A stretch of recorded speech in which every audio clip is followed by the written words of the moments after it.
আমি আপনাদের একটা ঐতিহাসিক প্রেক্ষাপট আগে তুলে ধরতে চাই। আজকের যে সাবজেক্ট গণ অভ্যুত্থান, উত্তর বাংলাদেশের সাংবিধানিক কাঠামো, আপনাদের জানার জন্য আমি বলছি যে তিউনিসিয়া, বেশি দিন আগের ঘটনা না, তিউনিসিয়াতে 2011 সালে একটি ন্যাশনাল কনস্টিটিউশন অ্যাসেম্বলি একটা সংবিধান তৈরি করলো। সোসাইটির সব অর্গান থেকে মানুষ নিয়ে, বিজ্ঞ প্রাজ্ঞ যারা, তাদেরকে নিয়ে একটা এক্সস্টিভ কনস্টিটিউশন রচনা করা হলো। কিন্তু অত্যন্ত পরিতাপের বিষয়, জনবান্ধব ছিল, ওয়েলফেয়ার অফ দ্য পিপল ছিল এই সংবিধানটা, এবং এটি এখনো আপনারা নিয়ে দেখতে পারেন সব কিছু সঠিক ছিল। কিন্তু পরবর্তী যে গভর্নমেন্ট আসলো, তিনি 1914 সালে এটাকে ডাস্টবিনে ফেলে দিল। যে তার মতো করে আমাদের দেশের যে সংবিধান, থার্ড ওয়ার্ল্ড কান্ট্রিগুলার কাগজি একটা কেতাব, জনগণের আশা আকাঙ্ক্ষার সাথে যার মিল নেই, সংস্পর্শ নেই, এরকম একটা সংবিধান তারা আবার রচনা করে যে তিমিরে ছিল সেখানেই চলে গেল। এটি এই জন্য বললাম 2011 থেকে 2014 বেশি দিনের কথা নয়। এই যে একটা ডিজাস্টার হয়ে গেল, এটা আমাদের মাথায় রাখতে হবে। আজকের আমাদের যে টপিকস, এটাকে সামনে রেখে এই কথাটা আমাদের মেমোরিতে রাখা দরকার। এখানে সংবিধানের 7, সংবিধানের 47, সংবিধানের 142, 150, এই কয়টা আর্টিকেল যদি আপনারা পাশাপাশি নিয়ে বসেন, একটা স্কুল ছাত্রের মাথা খারাপ হয়ে যাবে। কোনটা মানবো আর কোনটা মানবো না, হুইচ ইজ উইল প্রিভেল, কোনটা কার্যকর হবে। আমরা তো বলি লেটেস্ট লটা কার্যকর হবে। আপনারা দয়া করে এই কয়টা আর্টিকেল নিয়ে বসেন, কোনটা প্রিভেল করবে, কোনটা কার্যকরী হবে, এটা আপনি খুঁজে পাবেন না। সবচেয়ে দুঃখের বিষয় হচ্ছে আমাদের সংবিধানের আর্টিকেল 70 যেটা বললেন, এখানে টার্মে এই আমেরিকার রাষ্ট্রপতির কথা বললেন, এবং দুনিয়ার সব গণতন্ত্রের যে অনুসরণ হয়, গণতন্ত্রের চর্চা হয়। আপনারা জানেন এমপি অব দ্য পার্লামেন্ট, আমাদের দেশের পার্লামেন্টটা কি, আপনারা সবাই আমার সাথে একমত হবেন আশা করি। আমাদের নির্বাচনের সময় member of the parliament mike নিয়ে জনগণের কাছে ভোট চাইতে যেয়ে বলে, আমাকে ভোট দেন, আমি রাস্তা বানাবো, আমি মন্দির বানাবো, মসজিদ বানাবো, আমি দেশের উন্নয়ন করব। It is not their job. কনস্টিটিউশনে পরিষ্কার করা আছে, বলা আছে যে তারা ল মেকার। তো ল মেকার কি উন্নয়নের কাজ করবে? লোকাল গভর্নমেন্ট অথরিটি করবে এগুলা। তারা জানেই না তাদের নাম কি, এমপি মানে কি এটা বুঝি না। আমি সরি টু সে এটা বলছি। এবং আমি বিচার বিভাগের প্রবেশ থেকে নিয়ে দীর্ঘ প্রায় 4 দশক এখানে ছিলাম। সব সময় আমাদের তো কথা বলার সুযোগ কম, ফোরাম পেলি এই কথাটা বলি। এবং কিছুদিন আগে এই সরকার এই টার্মের আগে যখন আসলো, তখন সব এমপিদেরকে 15 কোটি টাকা করে দিল। আসলে পকেট খরচের জন্য দিয়েছে ওটা। তো বলল যে লোকাল, তারা এলাকার উন্নয়ন করবে। তো আমার এক বন্ধু, আমি তখন বগুড়ায় পোস্টিং ছিলাম, তা আমার এক বন্ধু এসে বলল, সে বারের প্র্যাকটিশনার, তার বড় ভাই আবার উপজেলা চেয়ারম্যান এবং বাংলাদেশের উপজেলা পরিষদের যে অ্যাসোসিয়েশন তার নেতা, তাকে নিয়ে আসলো। এসে বলল যে আমাদের সব ক্ষমতা এমপিরে নিয়ে চলে যাচ্ছে, তা আমরা কি করব? তাহলে কি নিয়েছে আপনাদের? বলে সব কিছুই তারা নিয়ে গেছে, কিছুই নাই আমাদের উপজেলা চেয়ারম্যানদের। আর রিসেন্টলি ঘটলো যে ওরাকে 15 কোটি টাকা করে দিয়েছে গভর্নমেন্ট, দিয়ে বলছে যে গাছ লাগাও, রাস্তা উন্নয়ন করো, জনসেবা করো।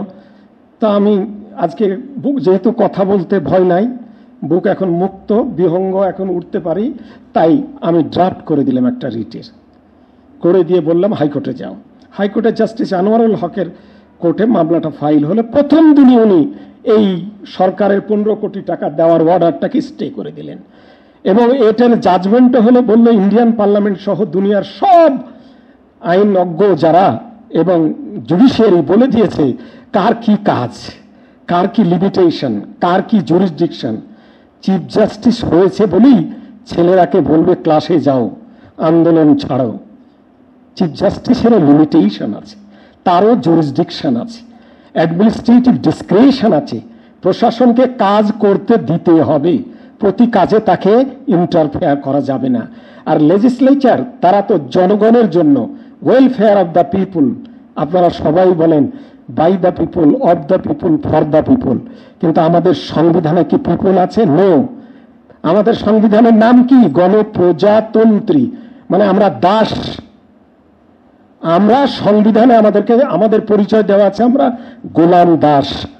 1 সালা 10 সালা বন্দোবস্ত দিয়ে ব্রিটিশ যে দেশে ব্যবসা করতে এসে বেনিয়ারা শোষণ করার জন্য, শাসন করার জন্য যে আইনগুলো রচনা করেছিল আমাদেরকে শোষণ করার জন্য এবং শাসন করার জন্য। প্রজা শব্দটা কেন থাকবে? প্রজা তারা ব্যবহার করত। এই প্রজাকে আমরা ঠেঙিয়ে বিদায় করে দেওয়ার জন্য আমাদের শেরে বাংলা থেকে শুরু করে সকল রাজনৈতিক নেতারা তাদের মাথার ঘাম পায়ে সরিয়েছে। আর আপনি কনস্টিটিউশনে প্রজা শব্দ রাখলেন কেন? আপনাদের অবগতির জন্য জানাচ্ছি, পার্লামেন্টে তখন 4 জন এমপি এই প্রজা শব্দ ডিলিট করার জন্য তারা ডিসেন্টিং দিয়েছিলেন, কিন্তু সেটা শোনা হয় নাই। কেন প্রজা থাকবে? স্ববিরোধী। ওপরে লেখা আছে ইংরেজিতে people republic of Bangladesh. People is the supreme of the state. আর আপনি নাম রাখলেন আমার প্রজা। আমি প্রজাতন্ত্রের প্রজা, আমারে পিটা যাবে, মারা যাবে, বকা যাবে, সব করা যাবে, আমার মতের কোনো মূল্য নাই।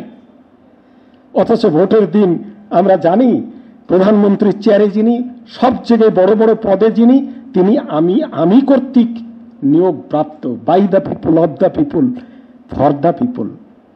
জনগণের বেটারমেন্টের জন্য, তাদের কল্যাণের জন্য এগুলো সব কিছু। কিন্তু আমরা এটা ভুলে যাই।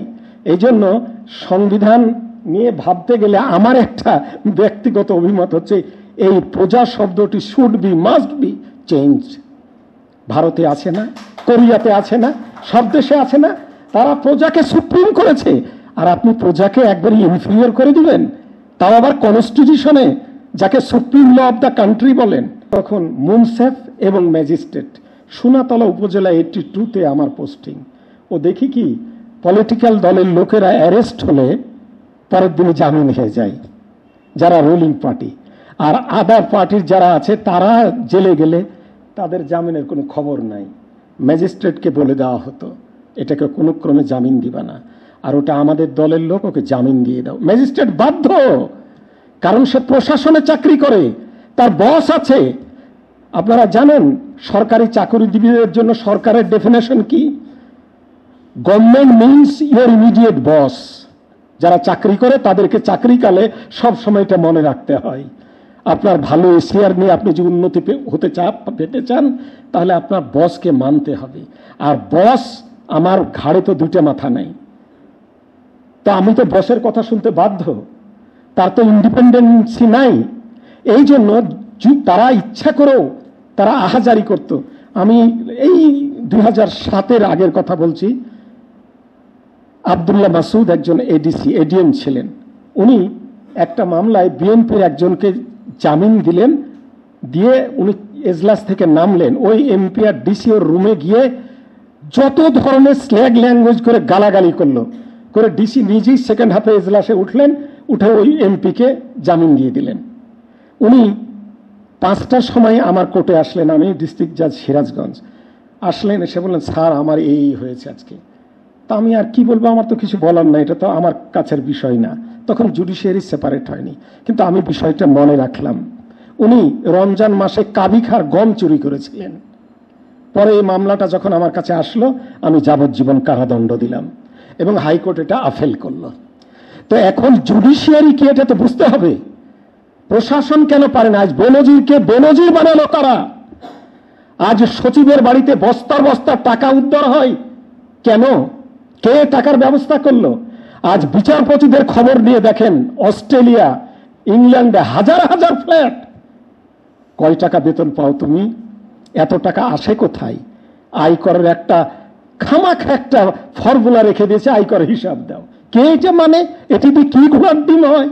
আমাদের এনবিআর জানে, দেশের সবাই জানে, শুধু আই ওয়াশ। আমাদের সংবিধান বলেন, সাবস্টেন্টিভ প্রসিডিউরাল বলেন, ল বলেন, এগুলো দেখানোর জন্য। কারো কারো ক্ষেত্রে এটা ফলো হয়, কারো কারো ক্ষেত্রে ফলো হয় না। এই জন্য আমার দুঃখ করে আমাকে জিজ্ঞাসা করলে কোন জায়গায় আমি বললাম law is nothing, it is wish of king. Law বলে কিছু নাই, রাজা যা চাই তিনি সব। আর্টিকেল 70 তুলে দিলে কি হবে? এক ব্যক্তির শাসন চলবে না, এক ব্যক্তির আঙুল হেলানো চলবে না। তা আমরা এই ভালো জিনিসগুলাকে চাই না? আমরা তো জনগণের জন্য, আমরা বলি আমরা জনগণের খাদেম, কিন্তু যখন চেয়ার পাই তখন আমি হর্তা-কর্তা আল্লাহ খোদা হয়ে যাই। জনগণকে আমরা আর মূল্যায়ন করি না।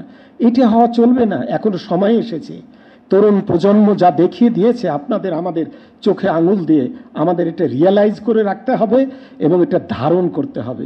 তা যদি আমরা করতে না পারি তাহলে এগুলো ব্যর্থ হয়ে যাবে। এবং আমি এত পলিটিক্স বুঝি না, দূরদর্শিতাও নাই, আমি পুঁথিগত বিদ্যা দিয়ে বিচার করে এসেছি।